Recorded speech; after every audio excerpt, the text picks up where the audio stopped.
عبداللہ گل صاحب، ماشاءاللہ آپ نے بہت عمدہ گفتگو کی. آخر میں یہ فرمائیے کہ درسقرآن.com کے ذریعے کوئی ایسا پیغام جو آپ پوری پاکستانی قوم کو پہنچانا چاہیں، اسٹیبلشمنٹ کو پہنچانا چاہیں، سیاستدانوں کو پہنچانا چاہیں، یا کسی کو بھی دینا چاہیں.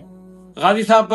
درسقرآن.com کے متعلق میں خصوصی طور پہ آپ سے یہ گزارش کرنا چاہوں گا اپنے تمام ناظرین سے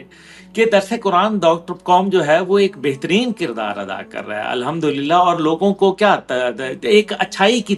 طرف لے کے جا رہا ہے. وتواصوا بالحق وتواصوا بالصبر کا جو ہے وہ پیغام دے رہا ہے. کتنا خوبصورت پیغام ہے. تو درسقرآن.com جو ہے وہ اتحاد کے اندر ایک بڑا کلیدی کردار ادا کر سکتا ہے اور کر رہا ہے الحمدللہ. میرے خیال ہے درسقرآن.com جیسے جو ادارے ہیں جو بے لوث کام کر رہے ہیں دین اسلام کی فروغ اس کو اشاعت کے لیے، اور ساتھ ہی ساتھ پاکستان کے نوجوانوں کے اندر جو ہے ایک صبر اور تحمل اور ایک دین کے جذبے کو جو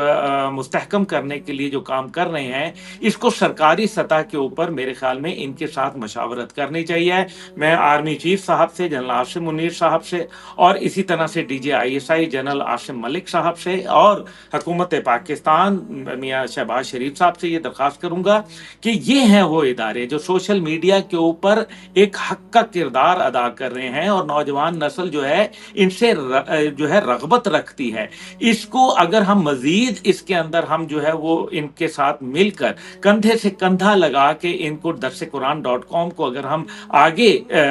بڑھنے کا موقع دیں نیشنل اور انٹرنیشنل لیول پہ، تو یہ جو غلط فہمیاں اور کدورتیں ہیں اور لوگوں کے اندر جو ایک بغض پایا جا رہا ہے اس کو دور کرنے کے اندر ماں سوائے اس کے کہ جو علم کی لو ہے اس کو ہمیں گرمانا ہوگا، اور وہ شمع تبھی ممکن ہوگی کیونکہ علم تو کالا علم بھی ہے، علم تو بھارت کے پاس بھی ہے، کفار کے پاس بھی ہے، اسرائیل کے پاس بھی ہے، لیکن علم نافع وہ ہے جو اپنے رب کے نام سے پڑھا جاتا ہے. اسی لیے کہا گیا کہ پڑھ، تو کہا کہ میں نہیں پڑھنا جانتا، تو پھر کہا اپنے رب کے نام سے پڑھ، تو وہ پھر علم نفع والا بن جاتا ہے. تو درسقرآن.com جو ہے وہ صرف علم نہیں بلکہ اپنے رب کے نام سے جو ہے وہ علم کی اشاعت کر رہا ہے، اس کو فروغ دے رہا ہے. تو میں ضرور یہ چاہوں گا کہ ہم سب مل کر درس قرآن جیسے پلیٹ فارم کو مزید جو ہے مستحکم کرنے کا جو ہے وہ عندیہ بھی دیں، اور اس کے اوپر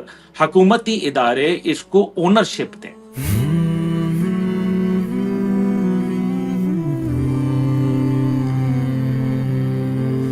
رمضان المبارک کی پر نور ساعتوں میں دیکھیے درسقرآن.com کے YouTube اور Facebook پر ہلال رمضان